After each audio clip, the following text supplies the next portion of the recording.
Hello everybody, it's Jen here, the Diamond Painting Gamer. Very, very warm welcome to my channel. Something a little bit different today. I'm doing a voiceover rather than just talking directly when I'm shooting the video.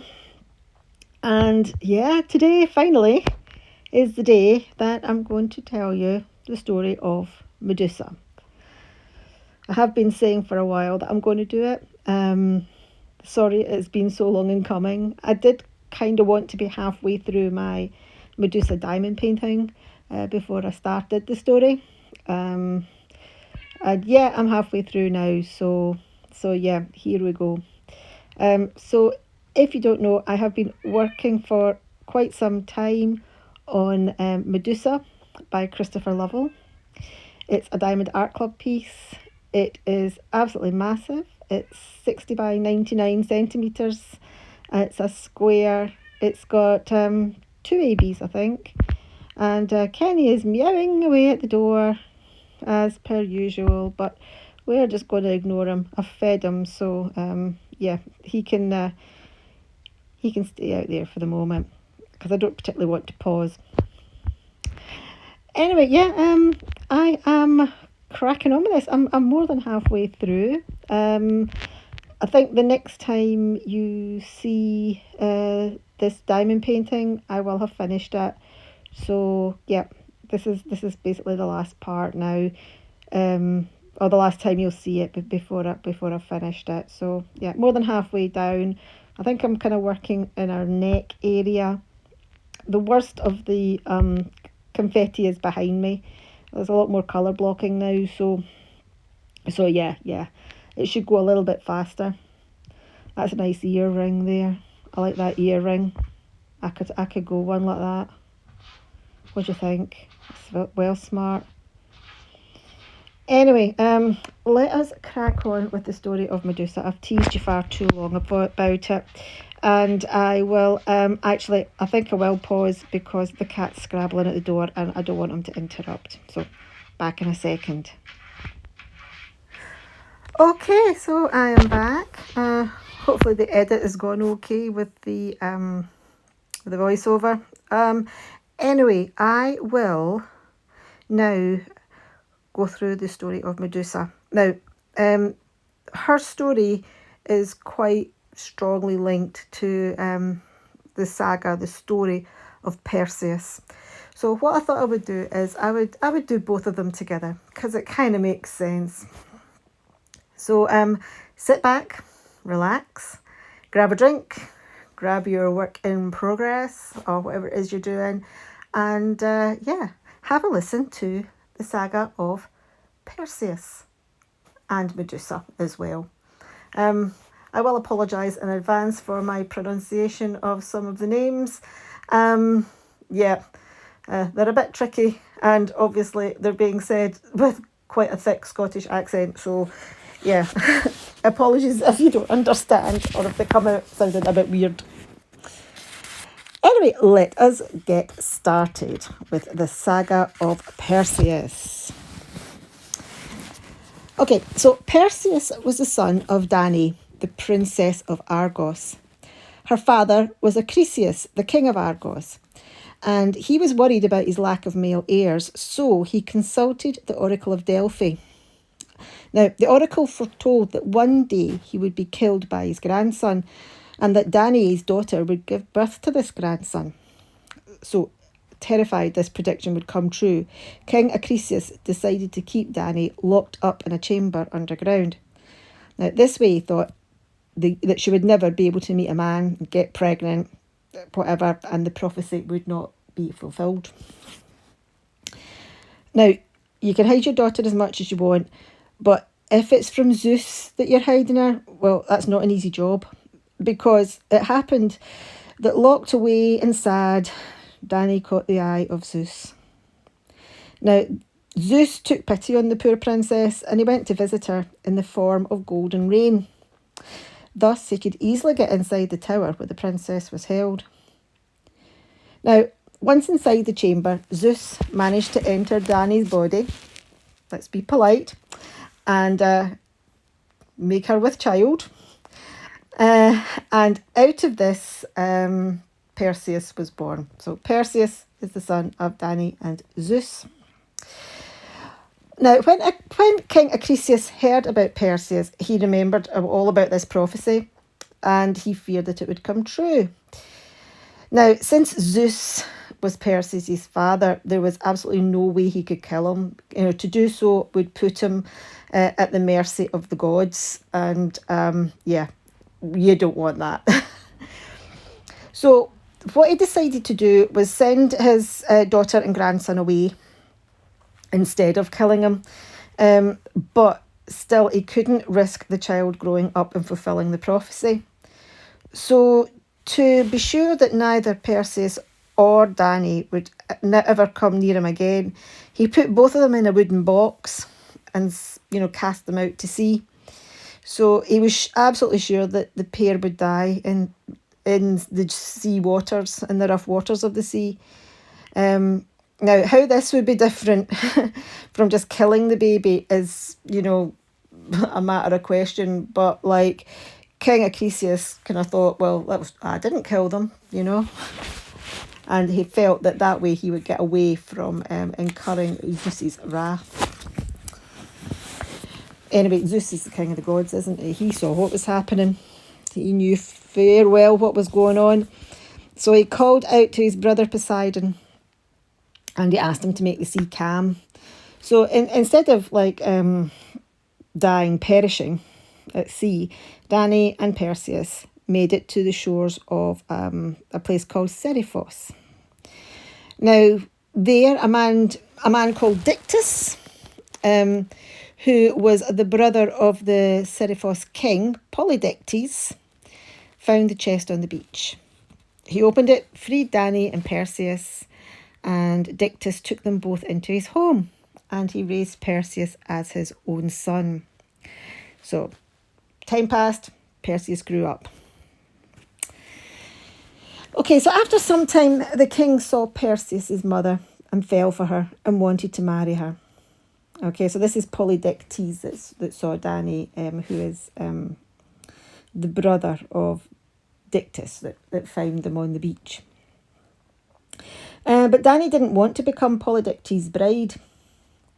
Perseus had grown into a young, strong man, was an obstacle to the king's plan, defending Danae from his unwanted attention. So it's like, you're not marrying my mum if she doesn't want to marry you. So to get rid of her son, the king, unable to beat him by force because he was really strong, tried to use cunning instead. And this is where the whole Medusa side comes in. So Polydectes came up with a way to shame Perseus and get him out of the way, to have Danae for himself. First of all, Polydectes decided to throw a party to collect wedding gifts for his friend's daughter. Every guest was supposed to bring a donation of horses, but Perseus had no horses to give. Now, Polydectes knew this, and he also knew that Perseus was honourable, brave, and healthy, and these things could be used against him. Now, Polydectes' plan was to humiliate Perseus, who came to the banquet without a gift. The young hero didn't want to dishonour either his host or the bridal couple, so he made a promise to the king. He pledged he would bring whatever gift the king wanted. Oops, I've got a bit lost. There we go. Now, Polydectes felt that, right, okay, the moment's come. This is what I've been waiting for. This was how he would get rid of Perseus once and for all. So he told Perseus to bring him something that he was sure would be impossible for the young man to get. What exactly? Yeah, I think we might have guessed. Okay, let's see where Medusa fits into this story. So, Medusa is one of the most well-known Greek mythology antagonists. She and her two sisters, can I pronounce this? Stheno, Stheno, could be just Theno, it could just be a silent S. let's call her Theno, just in case. And Uriel. Oh, I've got that diamond painting. Oh, there's another Christopher Lovell, Uriel, Medusa's sister. I've got that one. I might do that one as well. Okay, so anyway, Medusa and her two sisters, Theno and Uriel, were known as the Gorgons. Now, they were the sea god's children.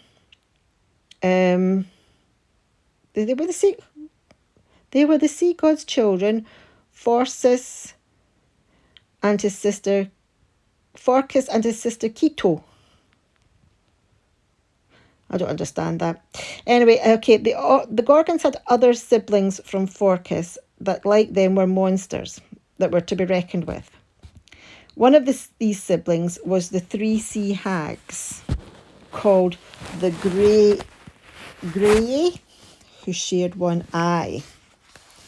Right, oh yeah, I remember them. They're the three old women. The Gorgons had other siblings.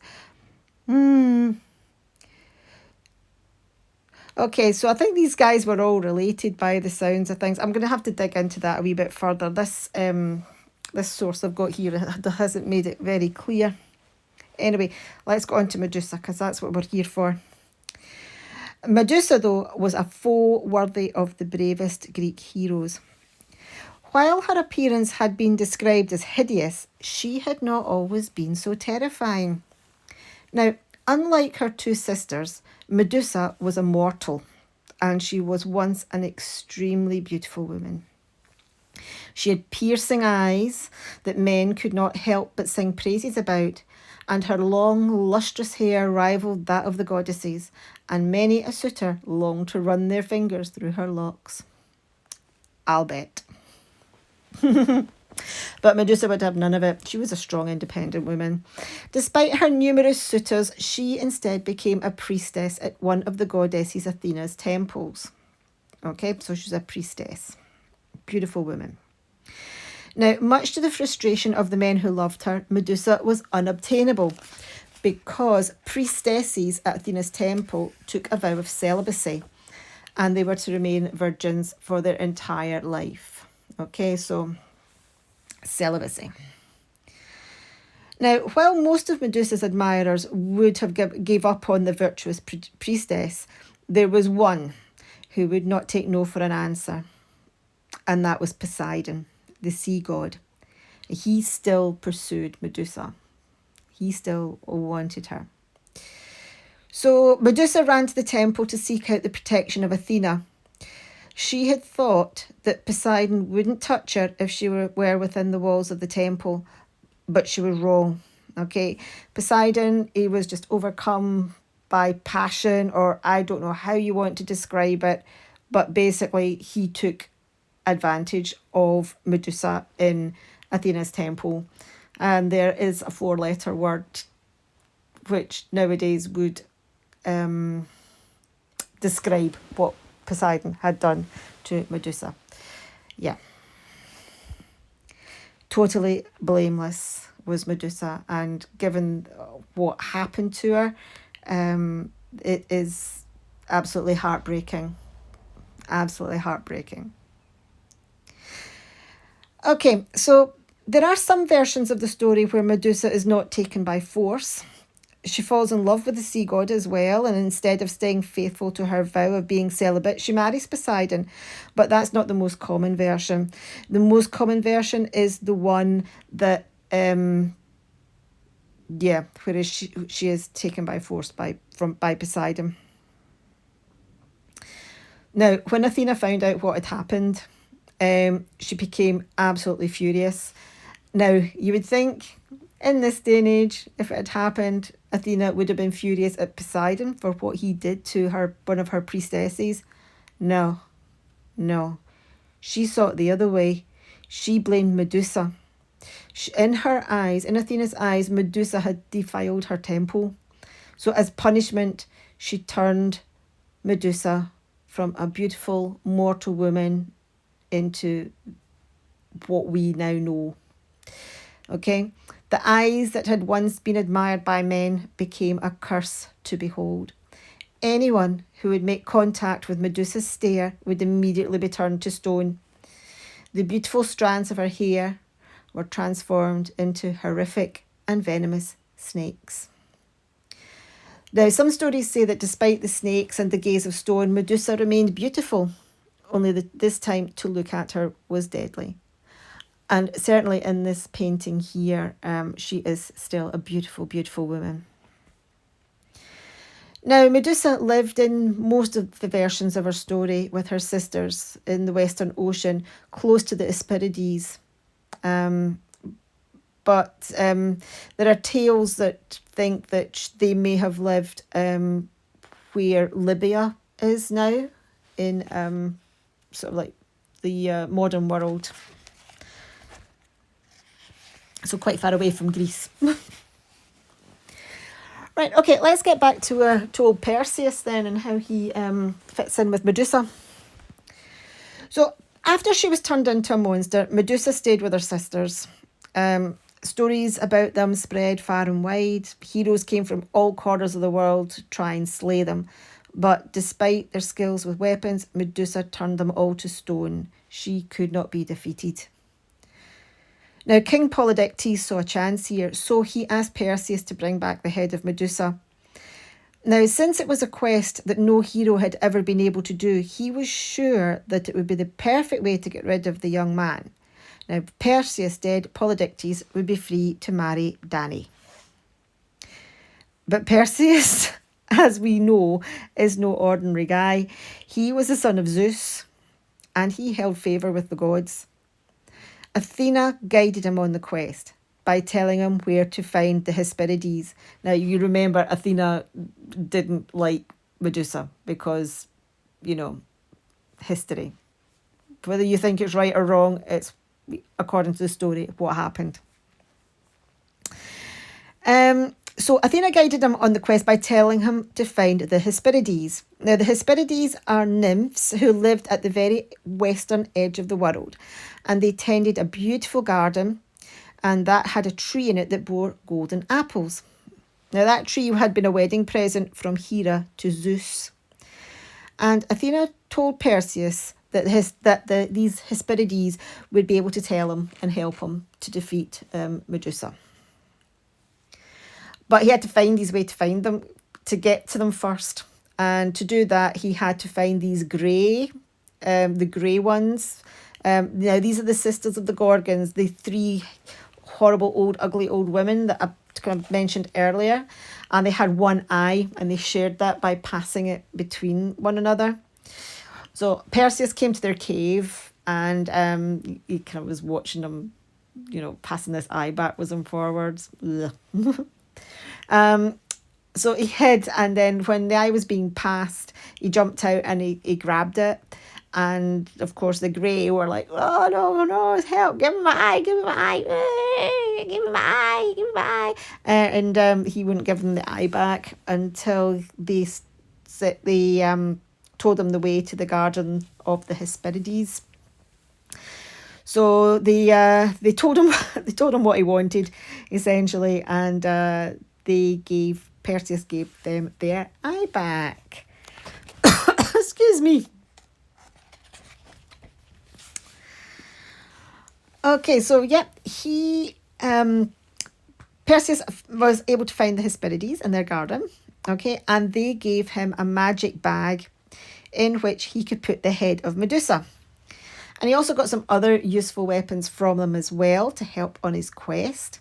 Hermes gave him a pair of winged sandals, which enabled him to fly.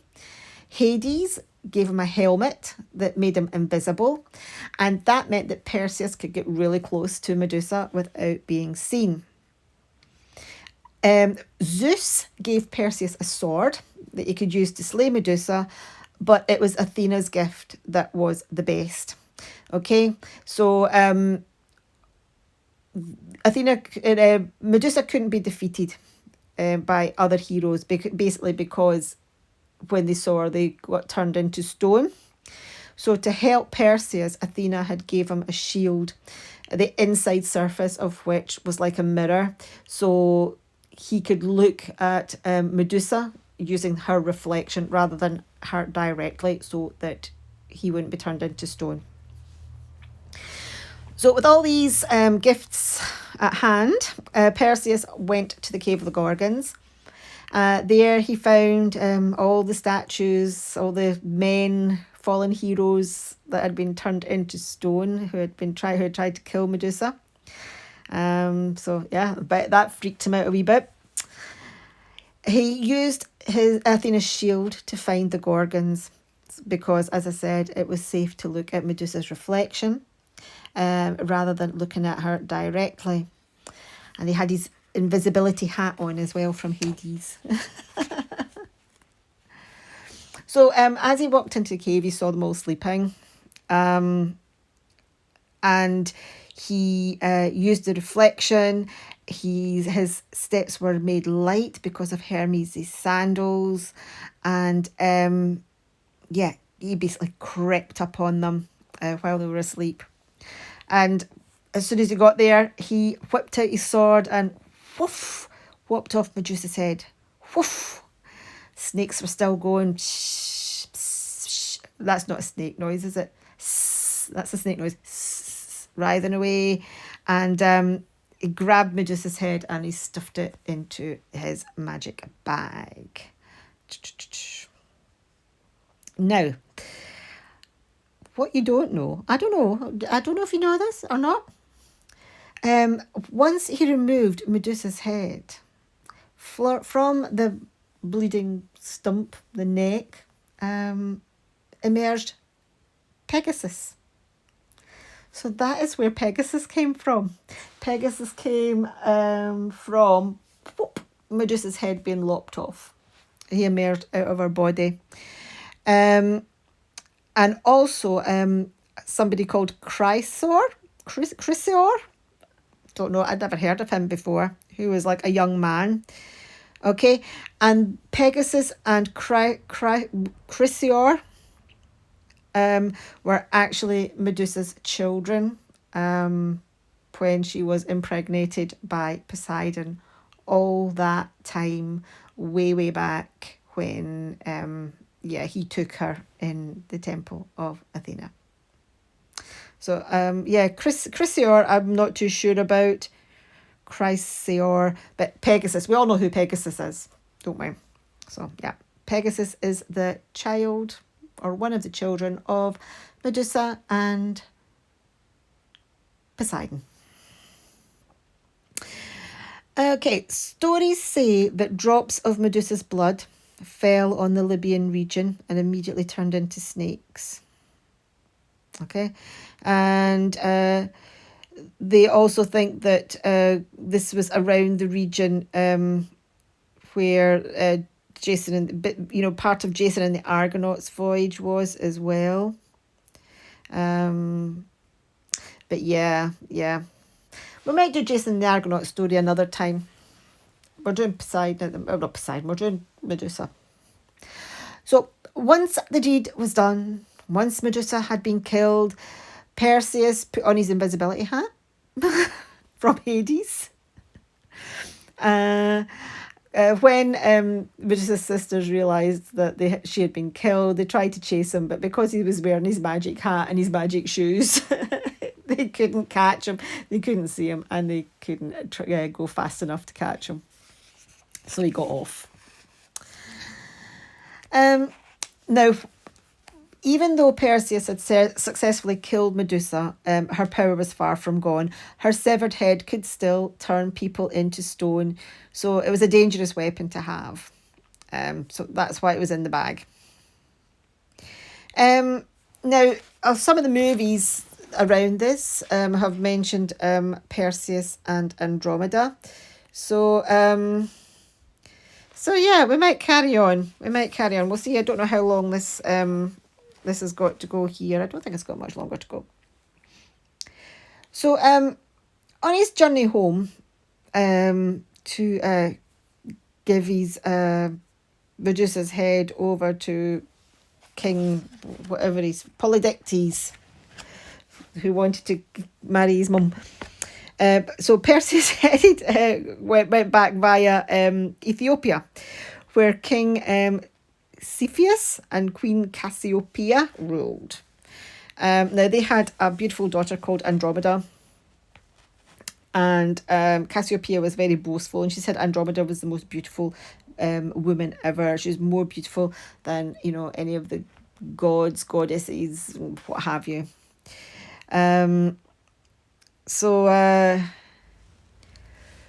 Yes, I went off on a wee bit of a tangent there.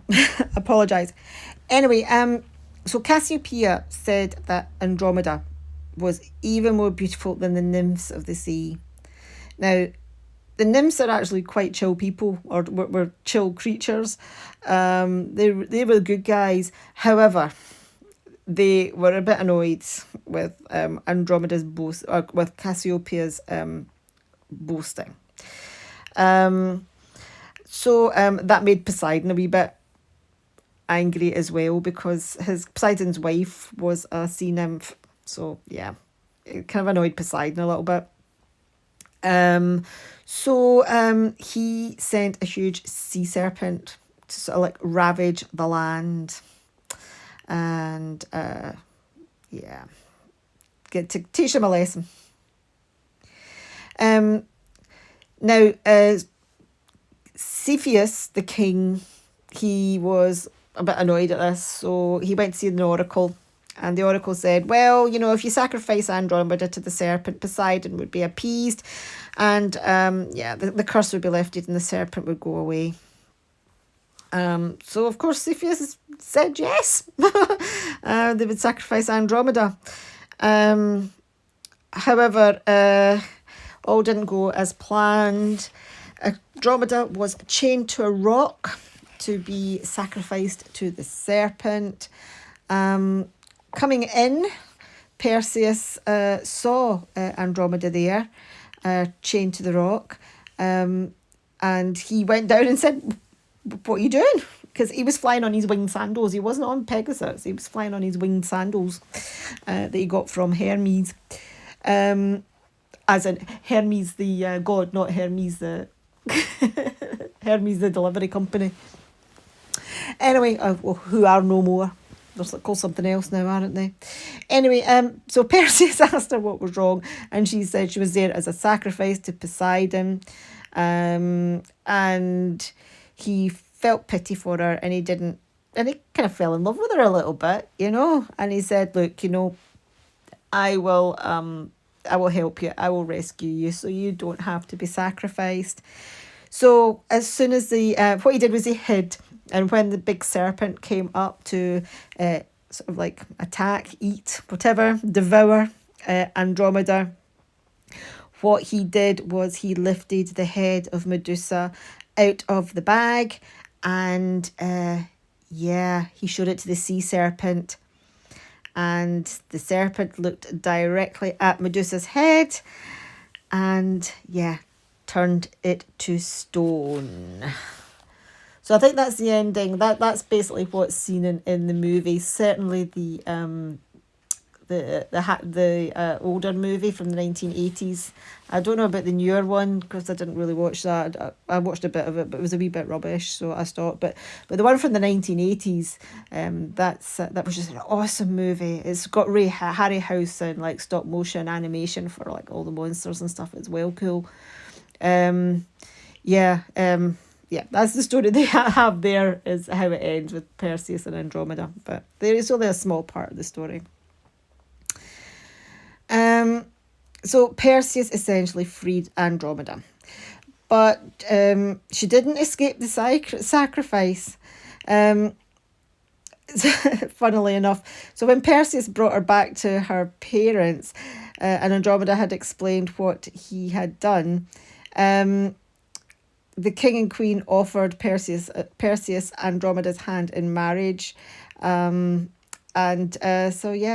said, yes, please. And they got married and they went back together as man and wife. So Perseus and Andromeda. Imagine that. Imagine you were in danger and somebody rescued you, and your parents were so grateful that they turned around and said, well, you can have her, you can marry her. That's like well odd. That wouldn't wash these days, would it? Okay, so anyway, Perseus goes back home, continues his journey back home. He had a few adventures on the way back. He passed by Atlas, the bloke who carries the world on his shoulders, or the sky on his shoulders. So Atlas tried to attack him. Why? I don't know. But Perseus took the Medusa's head out again, and yeah, it turned Atlas to stone. And that's where we get the Atlas Mountains, folks. This is a wealth of knowledge. There's a wealth of things happening in this story today, isn't there? Okay, so yep. So that was his other little bit of adventure. He turned Atlas to stone as well. So finally, Perseus made it home, back to Polydectes. He found his mum holed up in the temple, hiding from him because he was still chasing after her. She got off a lot better than Medusa, though, by the sounds of things. Perseus said, "That's it, Polydectes, you are going to annoy my mum, chase my mum no more." So he went into the throne room and said, "Behold, Polydectes, here is the gift I promised." He took Medusa's head out of the bag, showed it to Polydectes, and turned him into stone. Yes! Awesome. So with Polydectes gone, Perseus, gave the throne effectively to Dictys, who was the brother of Polydectes, and as a thank you for rescuing them and being a father to him and looking after him and his mum after finding them washed up on the beach. All's well that ends well. Anyway, we've still got to go back to Acrisius. Now, Acrisius learned, this is back to where it all started now, in this prophecy about Acrisius getting rid of Perseus because he was going to kill him. So Acrisius learned that Perseus was on his way back. He was still worried about this prophecy that Danae's son would kill him. So he left Argos and he went into exile. But this didn't save him. He actually went to a set of funeral games that the king of the area, Thessaly, I think is the region that he went to live in, was holding after his father's death. Now, unbeknownst to Acrisius, Perseus was amongst the competitors, one of the discus throwing competitors. When it was Perseus's turn, he gave the discus a mighty throw, but it went astray and it veered into the crowd, and it struck Acrisius on the head, killing him instantly. Thus, the prophecy was fulfilled. Now, Perseus was heir to the throne. He didn't want to become king by having killed Acrisius, so he gave Argos to somebody called Megapenthes, who was the son of Acrisius' brother Proteus. And in exchange, Megapenthes gave Perseus the throne of Tyrants. Oh gosh, they're swapping thrones and all over the place here, aren't they? And Megapenthes also renounced any right to take revenge on Perseus for the death of his uncle. It sounds like to me that was a complete and utter accident. This Acrisius' death. What do you think? Do you think it was an accident? Anyway, when all his deeds were done and the throne secured, Perseus returned all the magical items he received from the gods with many thanks to their owners. He gave Medusa's head as a special gift to Athena, who took it and fixed it into Zeus's aegis. What's an aegis? Which she carried from time to time. I'm going to have to look that up, what an aegis is. Perseus and Andromeda ruled wisely and well for the rest of their days, and when they died, Athena set them as constellations in the heavens after Cepheus and Cassiopeia, and then to the great Pegasus, the winged horse of the gods. Oh, they're all up there, aren't they, in constellations? The aegis, here we go. The aegis of Zeus was often described in ancient times as a kind of shawl or wrap. Many representations of Athena show her wearing this with the head of Medusa prominently displayed on it. Today we still use the phrase under the aegis to indicate protection or legitimacy. Can't even say English words. Legitimacy, because Zeus's aegis symbolises his royal power. Athena might then wield as his proxy when she wore the aegis. Okay, it's a shawl then with Medusa's head on it. Okay, well, yeah. What do you think of the story of Medusa? As I said, wow, interwoven, forms a big part of the story of Perseus. Was there anything new you learned? Have you seen the movies? Because, yeah, the movies have a slightly different take on it. And what do you think of how Medusa became the monster that she became? Was Athena right? Was Athena wrong to do what she did to Medusa, given the fact that it wasn't Medusa's fault and she was looking for protection within Athena's temple from Poseidon? Shouldn't it have been Poseidon that got punished by Athena for what he did to Medusa? Yeah. And I think Polydectes got exactly what he deserved. Bring me the head of Medusa. Okay, here you go. Kapow. And yeah, that's how Pegasus was born, as son of Medusa and Poseidon. And yeah, on Medusa's death, leapt from her body. And poor old Aegeus, what was his name? I've put my bit of paper down, I can't find it. Aegeus. Anyway, the guy that had basically this where the story started with the prophecy was sending Perseus and Danae, his mother Danae, off. Perseus ended up, killing him with a discus at a games. Accidentally, probably, I think. I don't think it was on purpose. It might have been on purpose, but, by all accounts, it certainly looks like it was an accident. Yeah, a lot of food for thought there. Okay, hope you have enjoyed this. I really, really enjoyed researching it. I knew bits already. I apologise once again for my pronunciation.